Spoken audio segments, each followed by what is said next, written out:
É que aí também tem a questão do que é ser humano, né? Se a gente olhar, se você perguntar para o homem em 1200 ou há 5.000 anos ali nos primórdios da China ali, por exemplo, o que é ser humano?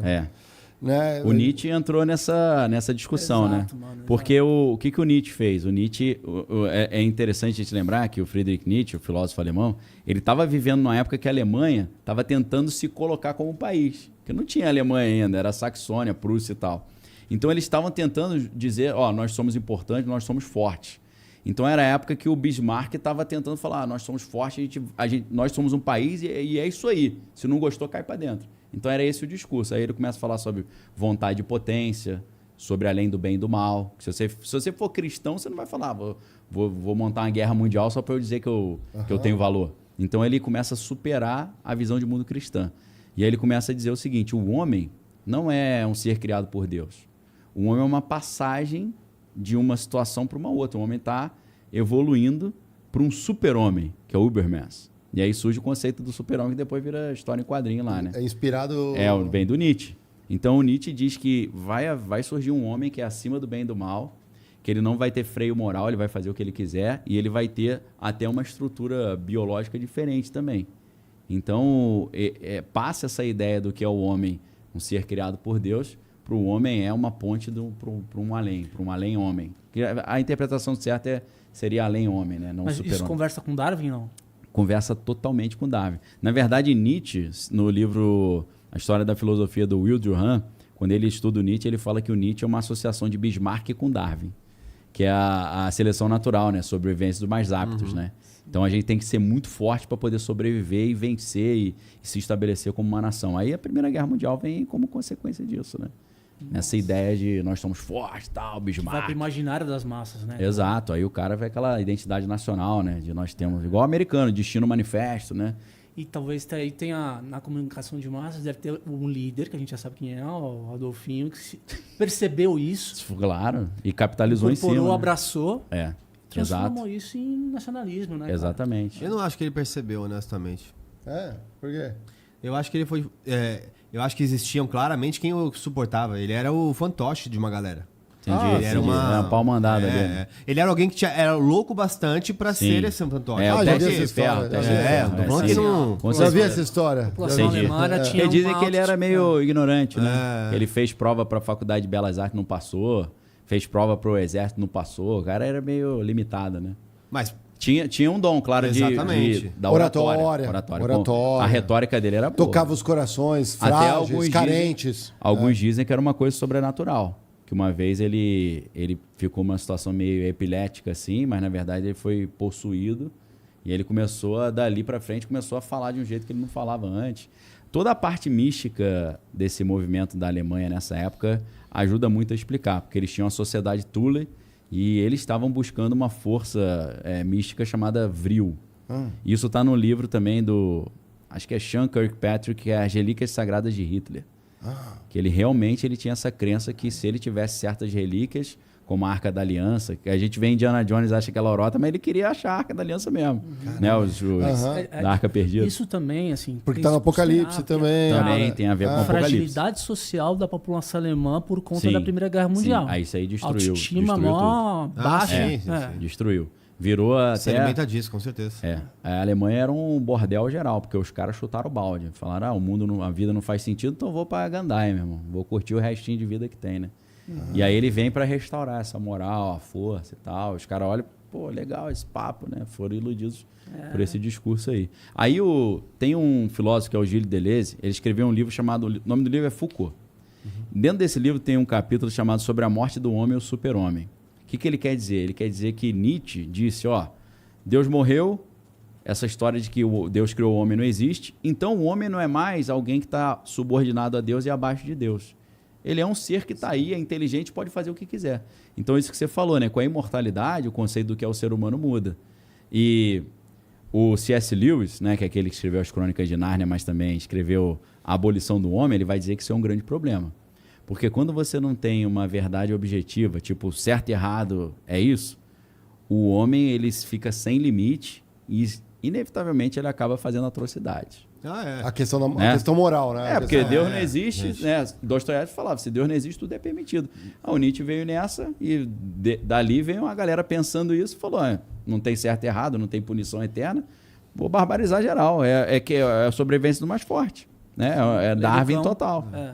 E aí você imagina isso na mão de poderosos e bilionários, aí você tem a ilha do Usando- Epstein lá. aí você tem Usando essas um coisas. psicopata como testa de ferro, né? Sim. Sempre. Sempre, né? sempre. Botar o bulldog ali, né? O cara que se matou na... Todo movimento fascista que aconteceu na Europa, ele tem sempre fruto disso. Exatamente, sempre tem Mas, um... por exemplo, você pega Tem alguém pilotando por trás. né? uma diversidade de cultura, né? Você tem as culturas que são os árabes, os muçulmanos, você tem os povos eslavos, por exemplo. Também. Há muita gente que diz que a Rússia, se não fosse governado com mão forte por um ditador, Ia virar um bagunça. caos. Você É. concorda com isso? Eu talvez seja verdade mesmo.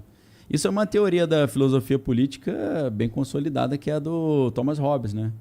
Porque esse papo é interessante, porque para você saber como governar o homem, você tem que primeiro definir o que é o homem, né? Não tem como você falar, como é que eu gerencio uma empresa? Você tem que conhecer a empresa. Como é que eu administro o homem? Me diz primeiro o que é o homem. O homem é o bicho do homem. Então. Aí entra o papo que é a antropologia filosófica. Aí os caras acham que filosofia serve para nada, mas a base de tudo é a filosofia. Até da computação, né? Quem inventou o computador foram 3 filósofos: Church, Turing e Gödel. Que eles criaram o conceito de o que é computável e o que é decidível. Inclusive, Era uma o discussão teste filosófica. de Turing para inteligência artificial. Também, teste de Turing. Esses caras são filósofos, eles não são engenheiros, né? Sim. Então, até o smartphone vem da filosofia. Pra galera que acha que filosofia é só Sim. perder tempo.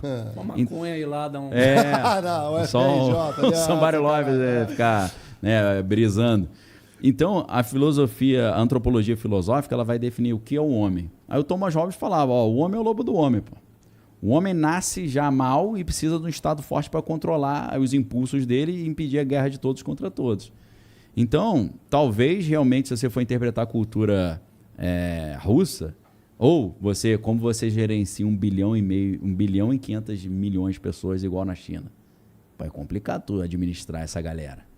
Então, às vezes, talvez se você tiver uma mão mais light, ia virar uma anarquia total aquilo ali, né? Eu tenho uma questão para quando eu tento explicar ou conversar sobre China com alguns amigos, né?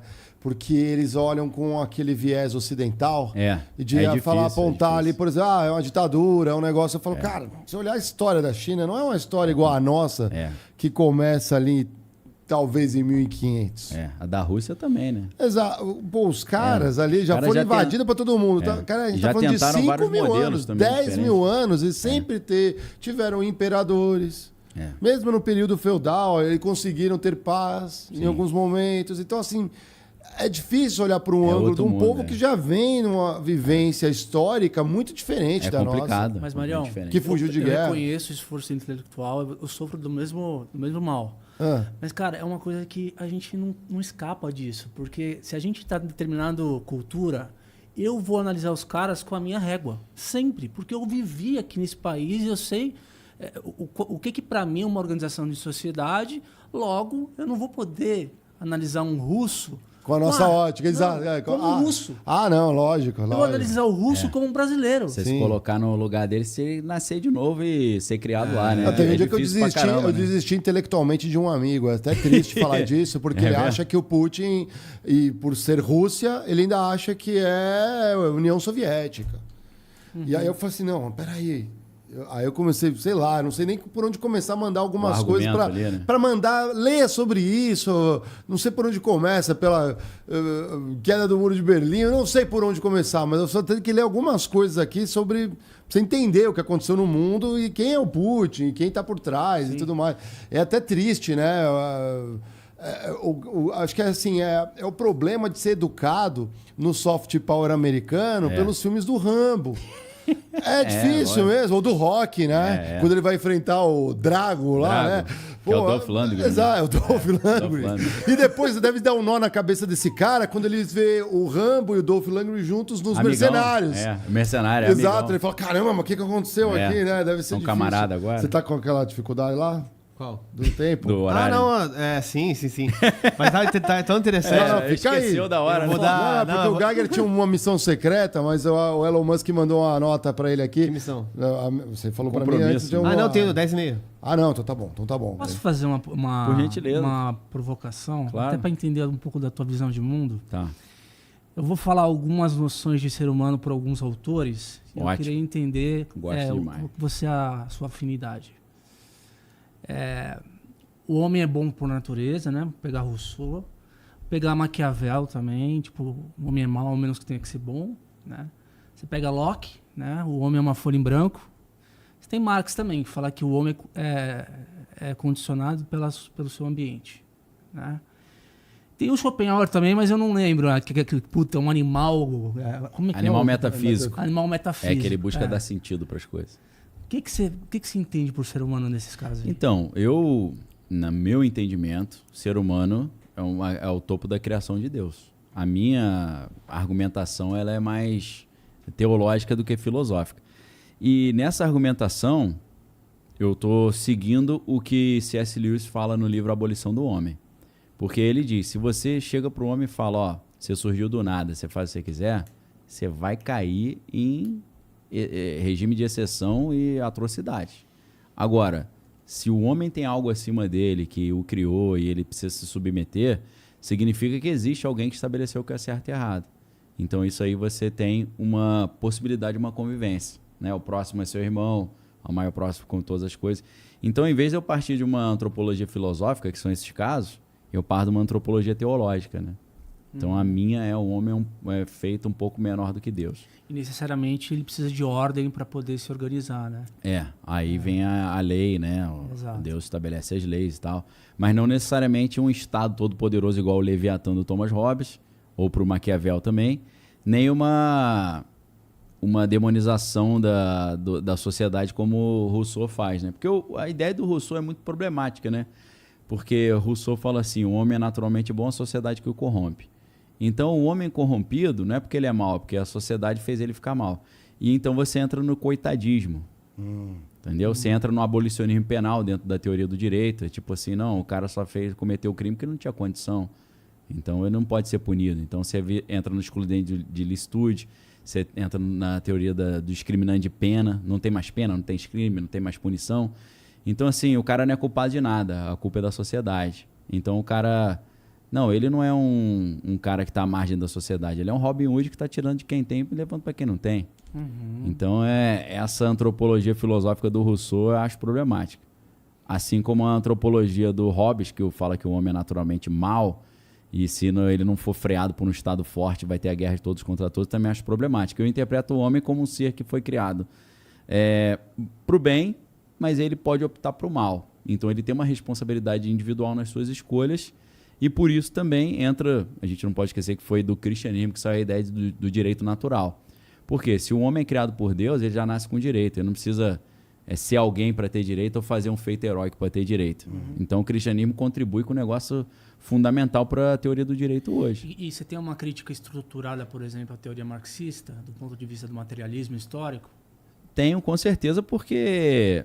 Aí eu vou citar alguns autores, tanto materialismo científico quanto histórico vai dizer que só existe matéria, né? E é claro que Marx vai se inspirar nos atomistas da Grécia, né? Leucipo e Demócrito, falar que tudo que existe foi criado por partículas pequenas que compõem todas as coisas. Então, para ele, as coisas imateriais não fazem sentido, né? Não existem. Que é o contrário do idealismo alemão, né? Que aí vem o Kant, o Hegel e o Edmund Husserl. Os hegelianos. Com a fenomenologia, né? Os hegelianos e tal. Por exemplo, para Marx, não existe alma. Isso aí é um delírio, né? Para Marx, o homem acreditar em Deus é um homem que está com o seu sistema cognitivo meio defeituoso. Porque ele acreditou numa lorotinha que é a ideologia, né? A ideologia na concepção de Marx, né? Que ele pega do Estude de Tracy, é uma visão distorcida da realidade. Então ele está dominado por uma fantasia de acreditar que Deus existe, que o imaterial existe. Mas você pega, por exemplo, o livro... Tem 2 livros legais, que é Brain Wars e... como é que é o outro, cara? É de um cara chamado Mario Beauregard. E esse cara, ele é professor da Universidade do Arizona. Ele foi professor da Universidade de Toronto também. E o outro livro eu lembrei, Spiritual Brain. O subtítulo do livro em português é mais ou menos assim. Um neurocientista defendendo cientificamente a existência da alma. O cara faz um estudo neurológico, ele é um professor de neurociência, e ele vai dizer que a estrutura física e biológica, o funcionamento dos neurônios e da fisiologia do cérebro não dá conta de explicar a consciência. Então ele acha que tem algo a mais, né?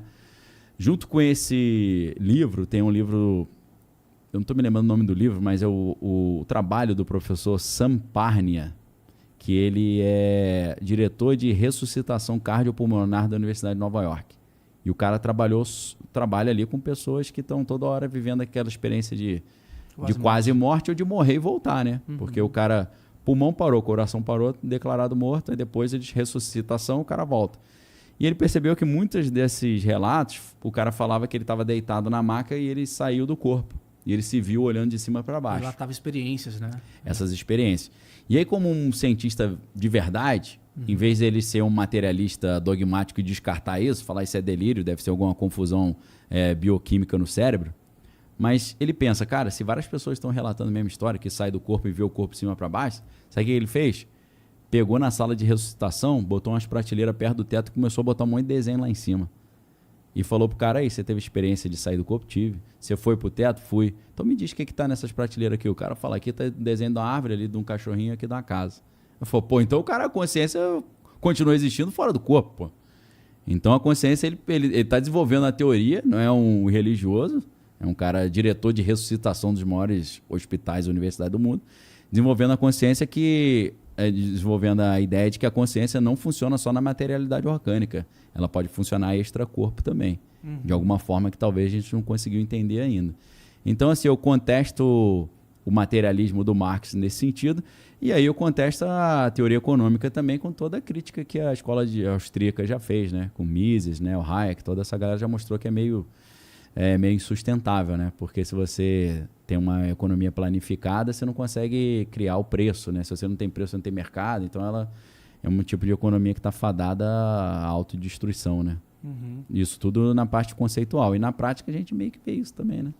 Se você olhar as experiências. É claro que o marxista vai falar que nunca nenhum país conseguiu fazer exatamente o que o Marx se propôs a fazer e tal. Então, é um assunto polêmico, né? Mas seria a minha crítica a essa visão de mundo. E você que tá assistindo esse vídeo aqui no Talk Flow, dá pra você virar membro, cara, do Flow agora. É um botãozinho do lado do botão de se inscrever. A gente faz um programa semanal só pros membros. Olha! Então fique esperto aí. Se quiser virar membro, tá bem aqui do lado, é mó merreca, custa menos de R$8, irmão.